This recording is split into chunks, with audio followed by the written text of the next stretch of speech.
오늘은 같은 말씀에 우리가 영과 진리로 예배할지니라 말씀을 했는데, 영으로 드리는 예배는 그럼 무엇인가? 어떤 예배 장소에 가보면 이렇게 예배 분위기를 인위적으로 이렇게 만들려고 하는 것들이 많이 있습니다.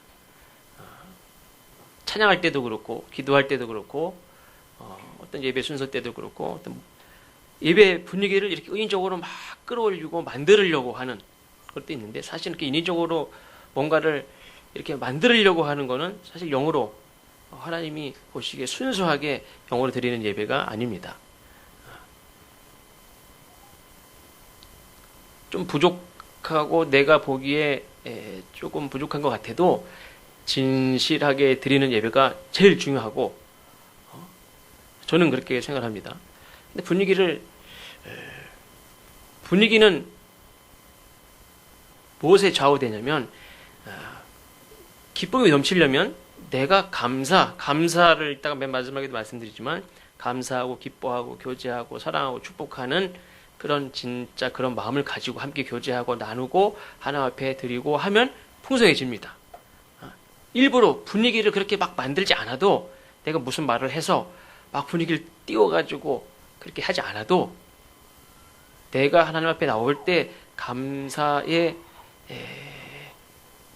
이야기, 감사의 간증, 감사의 예물, 감사해서 뭔가를 나누는 것들이 있으면 다 이렇게 분위기가 당연히 좋아진 거예요. 분위기는 만드는 게 아니라, 분위기는 내가 가지고 있는 것들을 통해서 나눌 때에 분위기는 만들어집니다. 내가 만들려고 해서 만들어진 게 아니죠. 그래서 우리가 영으로 드리는 예배는 무엇인가? 첫 번째로는 나를 산 제물로 하나님 앞에 드리는 게 영으로 드리는 예배입니다. 로마서 12장 1절에 보면 너희 몸을 산 제물로 드리라. 이것이 영적 예배니라 그랬습니다. 옛날 구약시대 때는 제물을 드렸죠. 양이나 소나 비둘기나 이런 걸 잡아서 제물로 바쳤습니다. 그런데 이제 하나님이 우리가 원하시는 거는 그런 양이나 소나 이거 잡아 죽이지 말고 너를 바치라는 거예요. 너 자신을 드리라는 거예요. 예전에는 이 양이나 소나 이 양을 죽여가지고 제물로 바치고 누가 고통을 당했습니까? 그 제물이 고통을 당했어요. 그 소가 죽었어요. 소가 도살장으로 끌려가면서 그냥 두려운 눈빛으로 나 죽는구나. 소도 알아요. 그렇게 해서 그 소가, 양이 고통스러워하고 아프고 죽었어요. 그래서 솔직히 맨 처음에만 조금 내가 미안한 마음 가졌지, 계속 제물을 바치다 보니까 죽는 건 얘네들이 죽고 얘네들이 죽는데, 나는 어떻습니까? 나는 솔직히 괜찮아요. 이 제물은 두려운 마음으로 고통스럽게 죽고 제물이 돼서 죽었는데, 대신 얘는 죽고 고통스러운데 나는 괜찮아요. 근데 하나님이 어떻게 말씀하십니까? 이제 너 자신을 산제물로 드려라. 이거 편해졌다고 생각하고, 이게 제물을 이제 매번 제물을 안 바치니까 됐다 이 생각할지 모르지만, 이건 굉장히 중요하고 또 완전히 뒤집어지는 그런 말씀이죠. 예전에는 양만 대신 바치면 됐고, 내가 죄를 1000번 졌어도, 내가 양이 몇천 마리 기르는 사람이면 내 평생 죄를 져도 평생 양이 많은데 양 죽일 양들 많고, 그러니까 상관이 없어요. 내가 죄를 아무리 져도 해결할 방법이 있어요. 내 양이 많으니까. 그렇죠. 근데 하나님이 이제는 그 제물 바치지 말라는 거예요. 뭘 바치냐면 너를 산제물로 바치라는 거예요. 그러니까 내가 제물이 되어야 된다는 거죠. 그래서 이 영으로 드리는 예배는 어떤 방법적인 그런 차원이기보다도 자기 자신을 산제물로 드려라. 근데 어떤 사람들은 하나님 앞에 나와서 헌금도 드리고 재능도 드리고 시간도 드리고 어떤 봉사도 하고 여러 가지를 하나님 앞에 다 드리는데 뭘 안 드립니까? 자기 자신은 하나님 앞에 안 드려요. 근데 하나님이 원하시는 거는 이제는 양 필요 없다는 거예요. 그게 중요한 게 아니에요. 너 자신을 나한테 바쳐라. 두 번째로는 어떤 것이 영으로 드리는 예배인가? 두 번째로는 하나님 앞에 준비하여 드리는 예배가 영으로 드리는 예배입니다. 그런데 내가 어떤 의식적으로 준비하는 것도 물론 있겠지만 하나님이 준비를 시키게 하십니다. 무엇을 준비하라 하고 어떻게 준비하고 마음은 또 어떤 마음을 준비해서 하나님 앞에 나오게 하는지, 기도할 때도 하나님이 무엇을 기도하게 하시는지, 무엇을 원하시는지 또 하나님 준비를 시키신단 말이에요. 지금 말씀드린 대로 기도도 하나님이 귀를 기울여서 들으실 그런 기도를 준비시켜서 기도하게 하시고, 하나님은 또 그거를 준비시켰으니까 하나님이 들으시고 귀를 기울여서 들으셔서 응답하신다고 그랬어요. 하나님이 다 하는 거예요. 하나님이 우리에게 기도도 준비를 시켜서 그래야 하나님이 들으셔요. 준비되지 않은 기도 하나님이 듣지 않아요. 그 일본에 가니까 어떤 그 사찰에 큰 동화 밧줄이 있는데 그 밧줄을 흔들어요. 맨 꼭대기 방울이 달려 있어요. 딸랑딸랑딸랑딸랑. 그리고선 이렇게 기도도 하고 그래요. 왜 그러냐 물어봤더니 그 신을 깨운다고 그랬죠. 잠자는 신을 깨우는 거예요. 나 왔다고. 내가 기도할 테니까 들으시라고. 그리고 기도하고. 근데 하나님은 뭐 이렇게 줌들 주무시다가 하나님 저 왔어 깨워가지고 기도하고 들으셨죠? 그리고 가는 분은 아니죠. 우리가 자더라도 눈동자같이 졸지도 않고 주무시지도 않고 눈동자같이 우리를 이렇게 보시고 들으시는 분이라고 했죠. 그러나 하나님은 어쨌든 우리에게 준비를 시키고 그 준비된 기도를 할 때 하나님이 또 기다렸다는 듯이 귀를 기울여서 들으시고 응답해 주신다는 거예요. 시편 10편 17절에 보니까 여호와여 주는 겸손한 자의 소원을 들으셨사오니 그들의 마음을 준비하시며 귀를 기울여 들으시고. 그러니까 하나님이 이미 마음을 준비시키시고 또 기도를 하게 하시고 그거를 들으시고 하나님이 응답하신다는 거예요. 왜 기도를 준비시키느냐? 우리가 무슨 기도를 해야 될지 잘 모르기 때문에 하나님이 기도를 하는 거예요. 우리가 정작 우리는 내가 뭐가 필요한지 안다고 생각하지만 정말 우리에게 필요한 게 뭔지 잘 몰라요. 그래서 구해도 10가지면 거의 9가지 이상은 별로 그렇게 특별히 중요한 게 아니에요. 내게 정말 뭐가 필요한지는 하나님이 더 잘 알아요. 그래서 그거를 구하게 하신다는 거예요. 로마서 8장 26절에도 그랬죠. 이와 같이 성령도 우리의 연약함을 도우시나니 우리는 마땅히 기도할 바를 알지 못하나. 우린 잘 몰라요. 그러나 성령이 우리를 도우시고 무엇을 기도하게 하실지 깨닫기도 하고 감동도 주시고 기도하게도 하시고. 그러니까 하나님이 들으시기 위해서 친히 이렇게 기도해라 준비를 시킨다는 거예요. 예를 들면 어떻게 준비시킵니까? 기도할 때 믿음으로 기도해라. 믿음으로 기도해야 하나님이 들으신다는 거예요. 그러니까 하나님은 참 친절하신 분이죠. 하나님이 다 가르쳐 주는 거예요. 우리에게 나한테 기도할 때 너한테만 알려줄게. 어떻게 기도해? 믿음으로 기도해. 그럼 내가 다 들어줄게. 그 방법을 알려줬어요. 다르게 기도하면 하나님이 안 들어요. 아무리 열심으로 해도 안 들어요. 근데 믿음으로 기도해라. 내가 들을게. 다 가르쳐주고 답도 가르쳐주고 해봐. 근데 기도할 때 믿음으로 안 해. 다 가르쳐줬는데도. 그러니까 들으시기 위해서 친히 쓸데없는 거 구하지 않도록 다 가르쳐주고 기도해라. 예를 들면 야고보서 5장 14절 이하에 보면 병든 자가 있느냐? 그래서 병든 자가 있느냐? 병든 자가 있으면 우리가 기도하죠. 병든 자가 있느냐? 병든 자가 있는 건 맞아요. 근데 어떻게 기도해야 되느냐? 하나님이 어떻게 좀 나아야 되잖아요. 그러니까 그 낫기 위해서 하나님이 들어야 되잖아요. 하나님 응답해야 되잖아요. 그러면 어떻게 기도해야 되는지 가르쳐줬단 말이에요. 병든 자가 있느냐? 어떻게 하면 그 기도를 하나님이 들어주시는지 하나님이 가르쳐줬어요. 예를 들면 준비하는 건 뭐냐면 내가 할 거예요. 내가 할 거. 하나님이 물론 하시지만 내가 할 것이 있습니다. 그건 뭐냐면 믿음으로 기도하는 거예요. 믿음으로 행동하는 거예요. 거기서 보면 야고보서 5장 14절 이하에 보면 병든 자가 있느냐? 우리가 할 일이 뭡니까? 장로를 청하라. 믿음의 연배가 있고 목사님이든 장로님이든 여기서 장로님은 이제 어떤 원로와 같은 그런 교회 지도자들이죠. 이 장로를 청하라.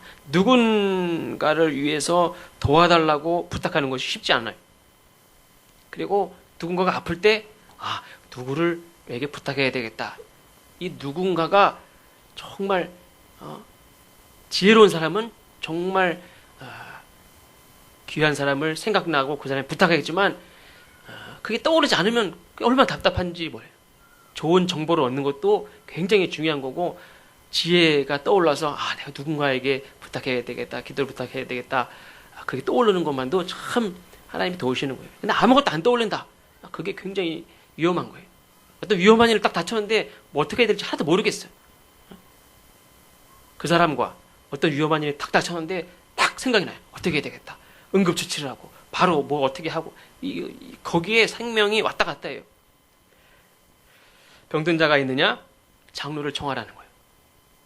정말 병든 자를 위해서 기도하고 또 하나님 앞에 믿음으로 기도할 수 있는 그런 분을 청하고 부탁하라는 거예요. 또 주의 이름으로 기름을 바르라. 기름을 바른다는 건 치료를 의미해요. 병든 자가 있느냐? 치료가 필요합니까? 안 필요합니까? 필요해요. 주의 이름으로 기름을 바르라고 해서 기름을 바르는 건 예전에는 뭐 이렇게 특별한 약이 없으니까 깨끗한 순결한 기름이 이 상처를 치료하는 그런 약으로 다 썼어요. 포도주를 바른다든지 올리브유를 바른다든지 이런 상처를 치료하는데 기름을 발랐는데 주의 이름으로 기름을 바르라. 치료해야 돼요. 선한 사마리아인의 비유에서도 그 자비가 많은 선한 사마리아인이 어떻게 했습니까? 다 싸매고 치료했지 않습니까? 기도만 한 게 아니에요. 또 세 번째로는 그를 위하여 기도하라. 그는 누구냐면 여기서는 병든 자를 위해서 기도하라는 거예요. 장로를 청하고 주의 이름으로 기름을 바르고 병든 자를 위해서 기도하라는 거예요. 병든 자가 있을 때는 병든 자를 위해서 기도하라. 어떤 사람은 병든 자를 위해서 기도하는 사람도 있지만 어떤 사람은 말은 하나님의 영광을 위하여 이 병든 자를 치료해 주십시오 라고 하지만 순수하게 생각하면 하나님의 영광을 위해서가 아닌 사람도 있어요.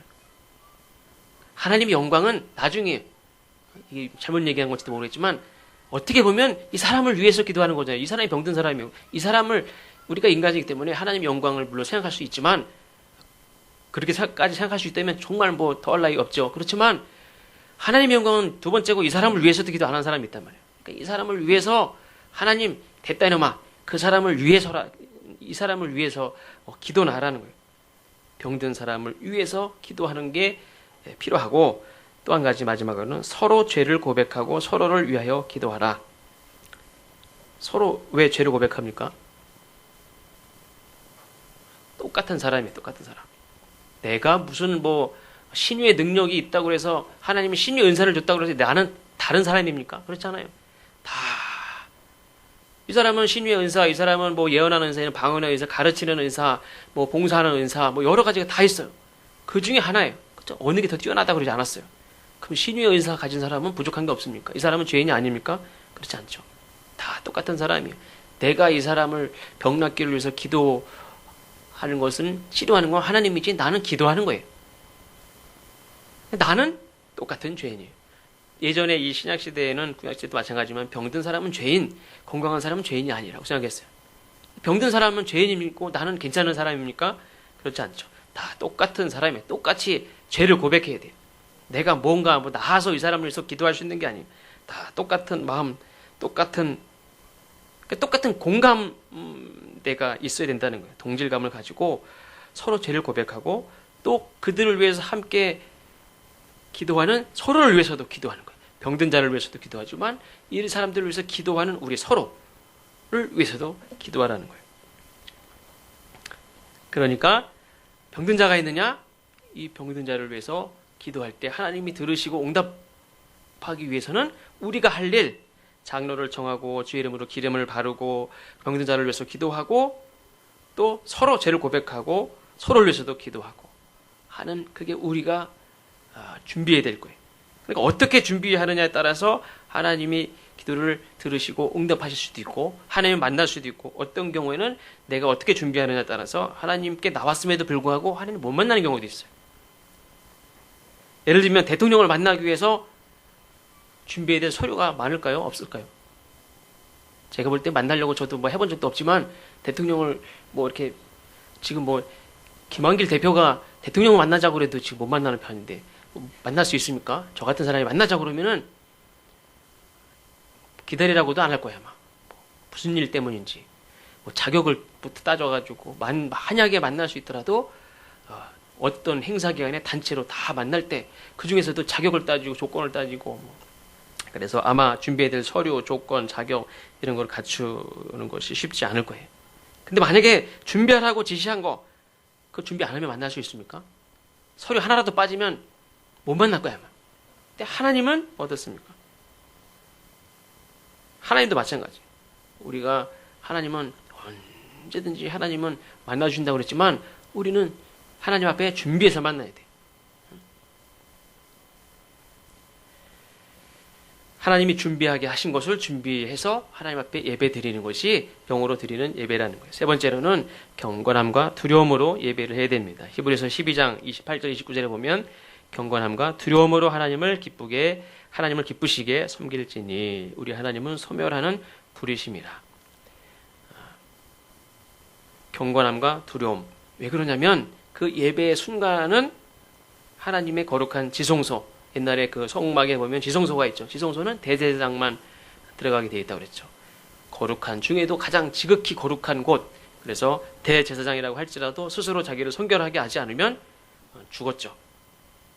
그래서 지난번 수요일 날에도 말씀드렸듯이 대제사장의 옷 맨 가장자리는 석류와 금방울. 그래서 쭉 매달아서 소리가 나지 않으면 죽는다고 그랬어요. 그리고 실제로 이 허리에 끈을 메고 들어가서 지성소에 혼자 들어가서 소리가 나지 않으면 죽은 거예요. 그래서 지성소는 대제사장 외에 못 들어가니까 죽었다고 가서 끄집어 올 수도 없잖아요. 그러니까 어떻게 합니까? 줄로 잡아다녀서 끄집어냈어요. 그러니까 그렇게 가장 지극히 거룩한 장소, 지성소에 들어가는 것이 예배라는 거예요. 그러니까 그 예배의 시간, 하나님 앞에 있는 그 시간, 우리의 태도는 어떻게 해야 되느냐? 경건함과 두려움으로 하나님을 기쁘시게 섬겨야 된다. 왜 그러냐면 하나님은 소멸하는 불이심이라. 하나님은 잘못하면 죽는다는 거예요. 하나님이 거룩하고 하나님의 백성도 거룩하라고 그랬죠. 그래서 하나님 앞에 나오는 자는 누구든지 자기 자신을 스스로 성결하게 하지 않는 자는 죽을 것이다. 하나님이 경고를 했습니다. 그런 많은 사람들이 어떻습니까? 자기 마음대로 하나님 앞을 출입을 해요. 우리가 누구 이렇게 자식 모르게 저 세이방은 안 그렇지만 이제 뭐 조금 더 크면 이제 그렇겠죠. 이제 노크 좀 하고 들어오라고 그러겠죠. 이제 지금 이제 목욕탕은 이제 맘대로 못 열어요. 이렇게 뚝뚝 두들기고 항상 잠고 들어가니까 이제 누구네 방 들어가는데도 두들기고 들어가도 됩니까? 물어보고 들어가지 그냥 마음대로 들어갔다 나왔다 막 그럽니까? 그렇지 않죠. 근데 하나님 앞을 출입할 때 어떻습니까? 우리는 하나님 앞을 출입할 때 자기 마음대로 막 문 열고 들어왔다가 나가고 싶으면 아무 데나 나갔다가 막 들어왔다 나갔다 출입이 자유로워요. 자기 볼일 끝나면 그냥 막 나가버려요. 하나님 앞에 두려움과 경건함이 없죠. 아무 때나 문 열고 들어왔다가 자기 나가고 싶으면 나가고 들어오고 싶으면 들어오고 전화 오면 자기 마음대로 전화 받고 우리가 누구랑 둘이 같이 있을 때도 최소한 전화가 오면 죄송합니다. 전화 좀 받을게요. 한다든지 한 자리를 피한다든지 잠깐 화장실 가도 화장실 좀 다녀올게요. 제가 기숙사 대학 다닐 때 기숙사에 1학년이라 잘 몰랐어요. 이렇게 4학년, 3학년, 2학년, 1학년 4명씩 이렇게 방을 쓰는데 아침에 일어나서 야 빨리 일어나 밥 먹자. 밥 먹으러 가자. 항상 같이 가잖아요. 밥 먹으러 다 가가지고 가면은 이제 맨 처음엔 잘 몰랐는데 1학년이 이제 물 떠오는 거예요. 딱 앉으면 이제 물 탁 떠다가 탁탁탁 놓고 이제 같이 앉아야 되는데 이거 멀쩡하게 앉아있어요. 밥 다 먹고 다른 방 보니까 벌써 다 물 떠다 놓고 막 그리고 저는 잘 물을 안 떠다 놓고 밥 다 먹고 일어나서 가려고 그러니까 야 앉아봐. 왜요? 다 같이 밥 먹으러 왔으면 일어나면은 먼저 간다고 말을 하고 가든지 너 뭐야? 그래서 저도 이제 4학년 돼서는 그랬죠. 이제 1학년들한테 그리고 기숙사 복도에서 양치질하고 가는 놈들이 있으면 야 일로 와봐. 누가 복도에서 양치질하고 다니래. 이제 기숙사에서도 이제 그렇게 이제 여자 기숙사 같은 경우는 10시 통행 금지 시간이 있었고 남자들은 그런 게 없었지만 어쨌든 아침에 일어나면 이렇게 선배 앞에서도 밥을 다 먹으면 다 기다리고 이따가 다 먹으면 일어나면 같이 일어나고 그게 기본적인 매너예요. 혼자 밥 먹었다고 1학년이 그냥 옛날에 저 감리신학대학교는 그랬어요. 이게 뭐 그냥 농담입니다. 1학년 처음 들어갔더니 너는 미생물이야 그러더라고. 미생물이 뭐예요? 4학년은 하나님이야. 신이야. 그리고 3학년은 인간이야. 그리고 2학년은 생물이야. 너는 미생물. 너는 아무것도 모르는 미생물. 그래가지고 미생물인 줄 알고 살았어요. 그래서 2학년 되니까 이제 조금 꿈틀거리다가 3학년 되면 좀 말도 하다가 4학년 되면 이제 교만해지죠. 조금 시간이 지나니까 이제 그게 안 먹히더라고요, 또 이제. 저희 집사람이 제가 4학년 때 1학년 들어왔는데, 9, 4학년도부터는 무슨 신세대인가 M세대인가 뭐 이런 게 생겨가지고는 그다음부터 먹히지도 않아요. 어쨌든 간에 우리가 누구 둘이 이렇게 앉아 있어도 일어나도 먼저 일어나겠습니다. 그게 매너예요, 매너. 상대방을 존중하고 그 태도가 얼마나 중요합니까? 자기 밥 먹었다고 후다닥 일어나고 나가고 어른하고 같이 있으면 전화 왔다고 확 떠들고 딴짓하고 그게 별거 아닌 것 같아도 그게 그 사람의 태도예요, 태도. 하나님은 경건함과 두려움으로 예배하라. 다음에 이제 담대히 나가는 예배인데 다 태도예요. 하나님 앞에 뭐 드리고 뭐 하는 것만 중요합니까? 그 사람의 태도가 얼마나 중요한지 몰라요. 아무리 뭐 대단한 일을 하고 뭐 막 했어도 하나님 앞에 제물을 드리고 봉사하고 뭐 찬양하고 많은 걸 했어도 태도가 안 좋아요. 그거는 볼 것도 없는 거예요.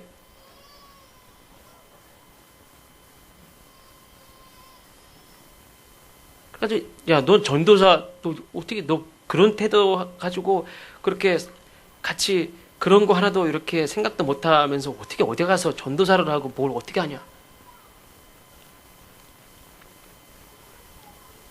아무리 많은 것들을 하고 설교를 잘하고 뭐 대단한 것 같아도 태도가 좋지 않으면 하나님 앞에 물론 하나님 앞에 태도가 좋지 않으면 그거 무슨 뭐 돈을 싸질머지고 오고 아무리 능력 있고 아무리 뭔가를 잘해도 태도가 좋지 않으면 그건 하나님을 모욕하는 거예요. 그거 다 그냥 하나님이 다 쓸어버려요. 없애버려요. 못하게 아예. 네 번째는 담대하게 나가는 예배. 예배는 영으로 드린 예배는 하나님 앞에 용기를 내서 담대하게 나가는 예배. 근데 지금 말씀드린 대로 하나님 앞에 나갈 때는 경건함과 두려움으로 나가라고 했는데 뭐 어떻게 또 담대하게 하나님 앞에 나갈 수 있느냐? 우리가 하나님 앞에 담대할 수 없죠. 어떻게 우리가 하나님 앞에 담대합니까? 근데 히브리서 4장 16절 말씀 보니까 극렬하심을 받기 위하여 때를 따라 돕는 은혜를 얻기 위하여 하나님 앞에 담대하게 나갈지니라. 예수님이 십자가에 죽으심으로 그걸 의지해서 그거 믿고 그냥 하나님 앞에 담대하게 용기를 내서 나가는 거예요. 뭐 때문에 나갑니까? 때를 따라 돕는 하나님의 은혜를 얻기 위해서, 극렬하심을 얻기 위해서. 근데 많은 사람들은 자기 재능, 공로, 출신, 어떤 권위를 자랑하면서 신앙적으로 담대한 사람이 있어요. 하나님의 은혜를 얻기 위해서, 때를 따라 돕는 하나님의 은혜를 얻기 위해서, 극렬함을 얻기 위해서 용기를 내서 십자가 보혈을 의지해서 나가는 게 아니라 자기의 옛날의 사도 바울과 같이 자기의 가문, 학식,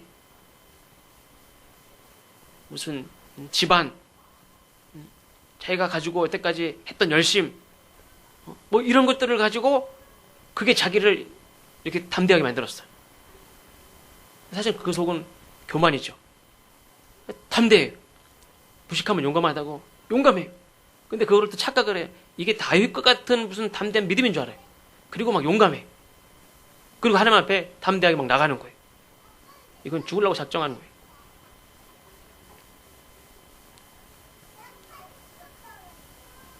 이 사람을 담대하게 만든 것들은 자기가 여태까지 수고했던 거, 자기가 애쓴 거, 자기가 했던 거, 이런 공로, 하나님이 자랑할 만한 것들, 이것들을 그게 이 사람을 이렇게 담대하게 만들었어요. 근데 사실 사도 바울은 그거를 사도 바울 표현에 의하면 그걸 다 똥같이 여겼어요. 쓰레기같이 여겼어요.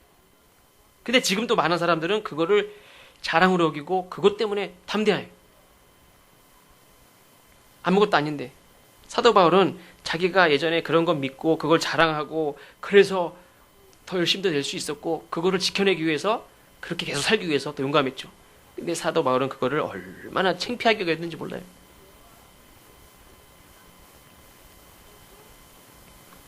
우리가 경건함과 두려움으로 또 한편으로는 하나님의 은혜가 아니고는 우리가 살 수 없으니까 용기를 내서 십자가 보혈을 의지해서 긍휼을 얻고 하나님의 은혜를 얻기 위해서 또한 담대하게 나가야 되는 줄로 믿습니다.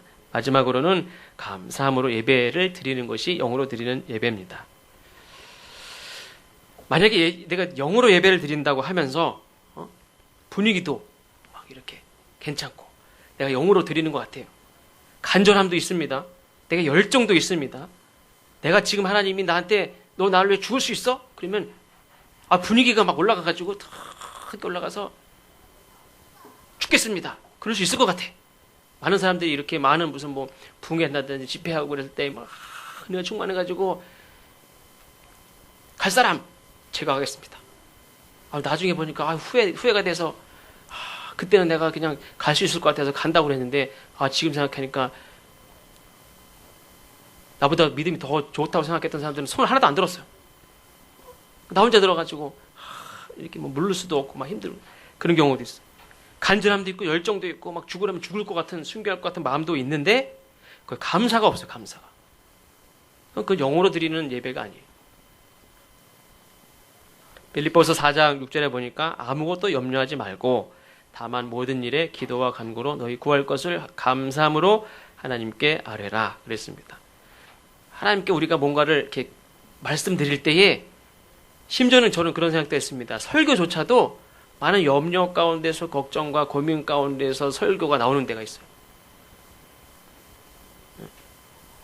근데 우리가 하나님 앞에 구할 때 하나님을 찾는 많은 사람들의 그 이유를 보면 감사보다는 뭐가 있냐면 걱정, 염려, 두려움으로부터 하나님을 찾는 거예요. 그리고 심지어는 하나님께 드리는 예배가 자기가 원하는 것을 얻기 위한 수단인 경우도 있어요. 예를 들면 설마 그럴까 생각하지만 그 중심을 보면 그래요. 무당이 푸닥거리를 하면 왜 푸닥거리 합니까? 귀신을 달래든지 귀신을 쫓아내든지 둘 중에 하나예요. 입장을 딱 정하는 거. 귀신을 달랠 것이냐 귀신을 쫓아낼 것이냐. 그래가지고 귀신을 달래기로 작정했으면 그냥 귀신이 오케이 할 때까지 계속 푸닥거리 해야 돼요. 그래서 귀신이 마음이 풀어지고 알았다 이렇게 할 때까지 무당이 됐댄다 그렇게 할 때까지 계속 푸닥거리 해야 돼요. 돈을 더 올려놓든지 제보를 바치든지 아니면 귀신이 작두를 타든지 그냥 계속 해야 돼요. 아니면 귀신을 쫓아내려면 쫓아내겠다 하면 나갔다 이제 할 때까지 계속 해야 돼요. 그러니까 이 무당에게 구슬을 해달라고 부탁하는 사람은 뭔가 자기가 원하는 것을 쫓아내든지 이거를 지키든지 용서를 빌든지 뭐 이거를 뭔가를 얻기 위해서 그렇게 하는 거예요. 그런 마음으로 기복적인 마음으로 예배를 드리는 경우도 있다는 거예요. 그래서 철저하게 기복적으로만 예배를 드리면 거긴 감사가 없죠. 무당을 불러서 100이든 1000이든 만이든 무당을 불러서 구슬하는데 감사해서 너무너무 감사해서 뭐 잔치 좀 벌이려고 구슬하는 사람이 있습니까? 쫓아내든지 봐달라고 하든지 둘 중에 하나예요. 하나님 앞에는 영으로 드리는 예배는 감사해서 드리는 예배예요. 누가복음 17장에 보면 10명의 문둥병자가 깨끗함을 받았습니다. 근데 돌아와서 감사한 사람은 한 명밖에 없다고 그랬습니다.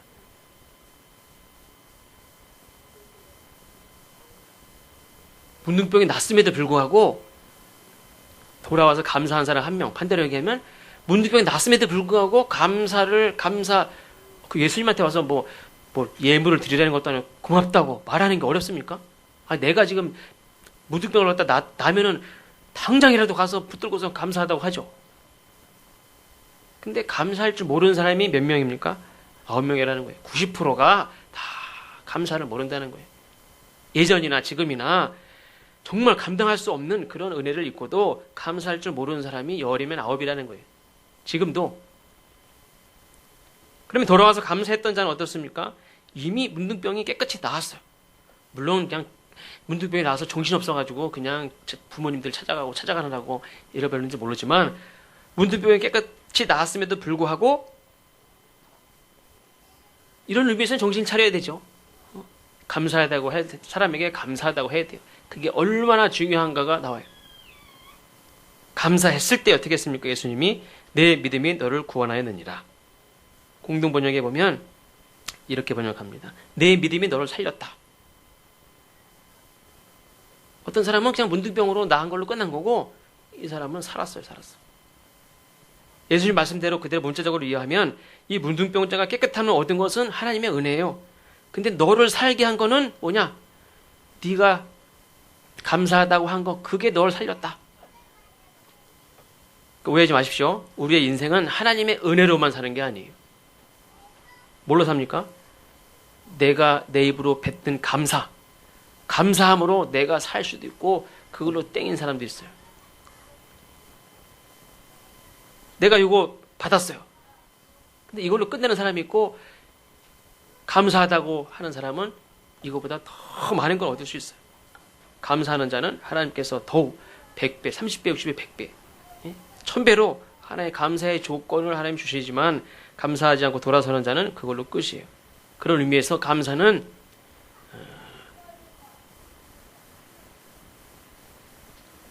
씨앗이라고도 볼 수 있어요. 감사하는 자는 예를 들면 감사를 다 심어요. 가을 추수를 기다리는 농부와 같이 가을에 풍성한 걸 얻듯이 감사의 조건을 가지고도 그냥 꿀꺽하고 말아요. 예를 들면 종자씨가 있어요. 종자씨 오늘 배불리 먹고 그냥 오늘로 땡치는 거예요.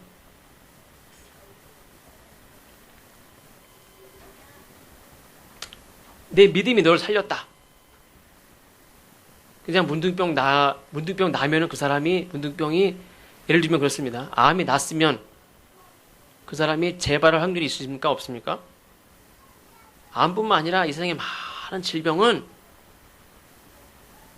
낫는 게 문제가 아니에요. 나봤자 얼마든지 재발해요. 내가 지금 죽을 뻔했는데 살았다. 그러면 앞으로 죽을 뻔한 일이 없습니까? 죽을 뻔한 일은 세고 셌어요. 지금 살았으니까 살았다고 끝이 아니에요. 내 앞으로의 삶을 하나님 앞에 다 붙잡아주고 하나님이 나를 살리는 길은 감사라는 거예요. 내 믿음이 널 살렸다. 감사함으로 이 사람은 구원받았어요. 이 구원은 그 무엇으로도 해결할 수 없는 건데 감사함으로 인해서 이 사람이 살았어요. 문둥병 낫고 갔어요. 문둥병 낫고 그 구약시 성경에 보면은 다시 재발하는지 안 하는지 다 나중에 보고 확인하고 증거를 가지고 제사장 또 찾아가서 확인을 받아야 돼요.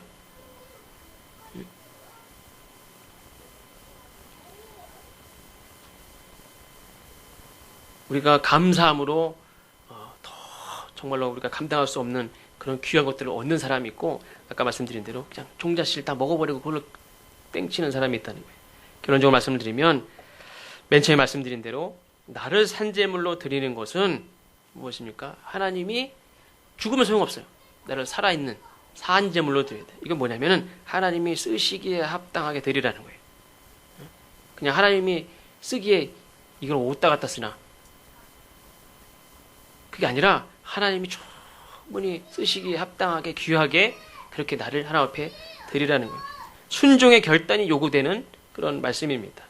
또 마음의 감동으로 준비하게 하실 때 그걸 준비하는 것이 온전한 예배죠. 경건함과 두려움, 담대한 이런 태도는 이런 태도가 어디서 나옵니까? 하나님이 어떤 분인가를 아는 사람은 그 태도가 정해져요. 상대방이 어떤 사람인가를 아느냐 모르느냐에 따라서 태도가 정해져요.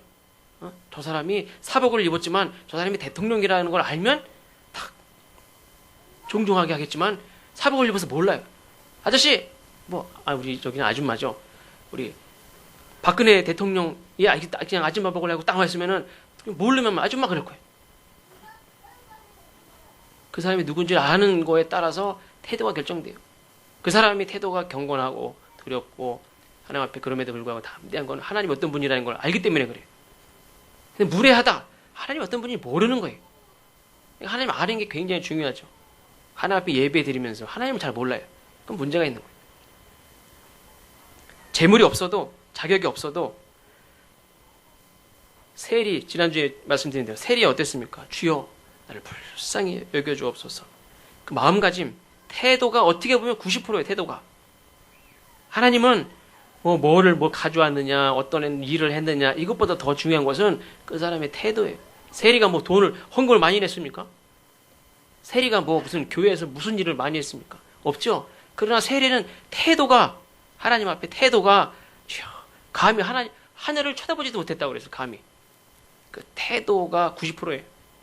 그러니까 우리가 하나님 앞에 신앙생활 하는 것도 누가 얼마나 신앙생활 잘했느냐 뭘 잘했느냐 못했느냐 그건 다 비슷비슷해 50% 100%예요. 비행기 타고 가면 그게 그거고 다 똑같듯이 다 비슷해요. 문제는 태도. 그 태도가 하나님의 마음을 움직이기도 하고 하나님 마음의 문을 탁 닫기도 하고 하나님을 환하게도 하고 하나님을 감동하기도 하고 그 태도에 다 결정이 되어 있어요. 내가 신앙생활을 철저하게 해서 하면 또 얼마나 잘하겠어요. 하나님을 두려워하고 하나님을 경건한 신앙생활을 하는 그 태도가 중요한 거죠. 그래서 아까 부른 찬양과 같이 날마다 하나님 앞에 가까이 가려고 하는 그런 태도와 그런 마음과 그런 정성과 그게 중요하지. 다 이루었다. 아니, 예수님이 하는 거지. 우리가 무슨 이 세상 살면서 그런 사람이 어디 있겠습니까? 마지막으로는 예배가 풍성해지는 것은 바로 감사에 달려 있습니다. 교회 부흥도 사실은 감사가 넘치면 교회가 부흥해요. 우리가 철저하게 신앙생활을 지키고 하는 것도 중요하지만 우리 교회가 더욱더 부흥하고 은혜가 넘치고 하는 것은 우리에게 감사가 있느냐. 어떤 사람은 정말 이렇게 사는 게 멀미가 날 정도로 그렇게 정신없이 바쁘게 살아가는 사람이 있었어요. 리사 나폴리라는 어떤 분이 행복한 라디오라는 책을 썼는데 그 책을 보니까 이분이 CNN 기자도 하고 뭐 라디오 무슨 프로듀서도 하고 막 이런 분인데 이